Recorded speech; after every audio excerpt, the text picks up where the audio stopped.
he's really good about being calm and crate. Yeah, I looped that over his head on accident. Normally it would not be looped on his head, but he can have a leash on flat collar or a slip leash on a crate to make the gearing up process easier, safer, that kind of thing.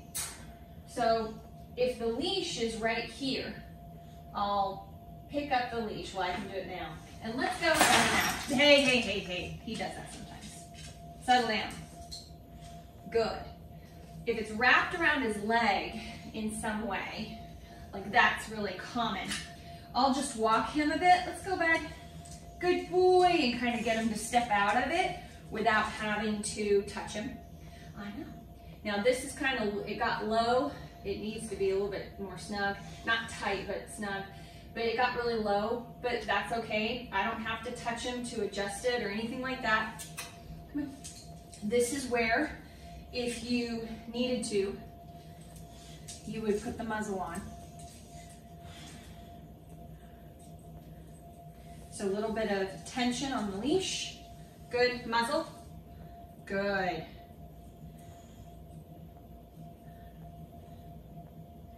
And even if I wasn't going to keep this on, I could just do a quick little thing while I get gear on. I'm going to come at him from the side. I'm not going to put anything on from the front. There you go. Since I've got him on slip leash, I'm going to do e-collar first. Good boy. And now if he's got the muzzle on, I can really just go about, you know, and do my thing and keep an eye on him, of course, but I don't have to be quite as, you know, wary of making sure I have slip leash pressure and things like that. If I ever sense he's in a bad mood, if he hasn't reacted, but I can tell he's in a funky mood, I'll just grab a few pieces of food. Sit. See if it kind of switches his mindset a bit. Sit. Come here. You gotta face this way. There you go. So if I'm putting this on, I want to try not to bend over him. So if I have to stand up, I'm gonna kind of come at him from the side, and I should make sure he knows that I've got it, like what I'm doing. Good boy. A little bit. So I'm gonna hold this open. A little bit of tension on the leash. Stick that on. I'm just gonna get it attached really quick and give him a break. Check in. He's doing good. Okay. So now I'm gonna adjust it a bit. So I pause. Yeah, good boy. I pause for a second before I go in and do any adjusting. So again, it's about giving your dog a chance to kind of breathe for a second. You don't just do it all. So I'll just get it attached real quick, give him a chance to breathe. I like to be squatted down because I can see his face. So if you can squat, it's good for him. Different dogs are different. Anyway, nothing like this. It needs to be like this. If you can't squat down, not this. It needs to be like this, okay? So I'm gonna check. I'm gonna do a little bit of leash pressure. Sit. Good, little release on the sit. Then a little bit more leash pressure as I adjust this. Sorry, buddy. Go boy. A little bit of leash pressure. When I go to adjust the box and check the box, release leash pressure. Give him a second, check in. That wasn't too bad, huh? All right, now we're gonna go with prong collar. Sit. If he's in a really good headspace, I'll just go right in. I try not to go over. I try not to do that. I try to stay underneath and stay away from his ears. So I'll try not to hit the flaps of his ears. I'll try to go behind them and kind of push it up like that rather than mess with the flaps. I'll try to do that. See how I stay underneath here? I'm not going over in his peripheral where he thinks my arm looks tasty.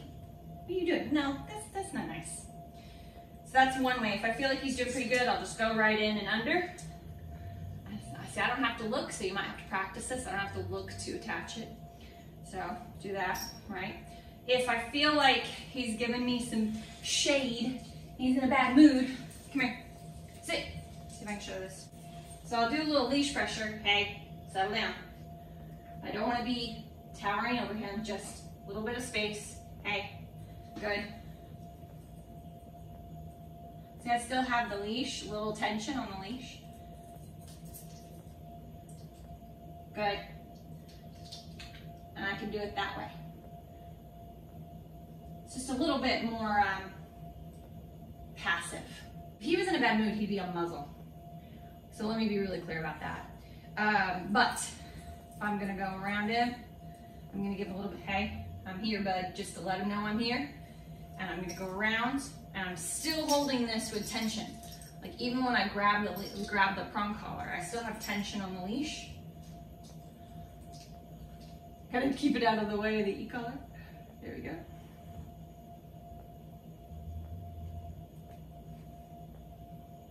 Release tension. We're all set.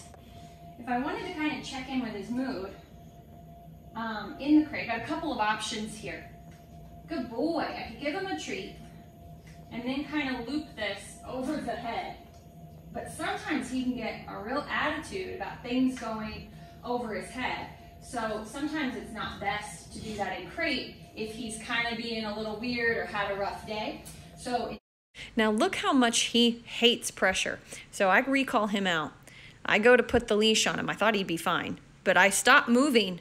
See, I freeze because this was surprising, even to me, because we've just worked on this so much. I can pretty much do things pretty routinely. I don't have to pay as much attention to what I'm doing. He's pretty used to the routine here and pretty comfortable with us. Like our boundaries are strong because, you know, the board and train. But that was a surprise. I'm so glad I got it on camera.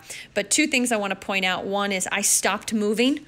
I stopped continuing to put pressure on him when he started backing up.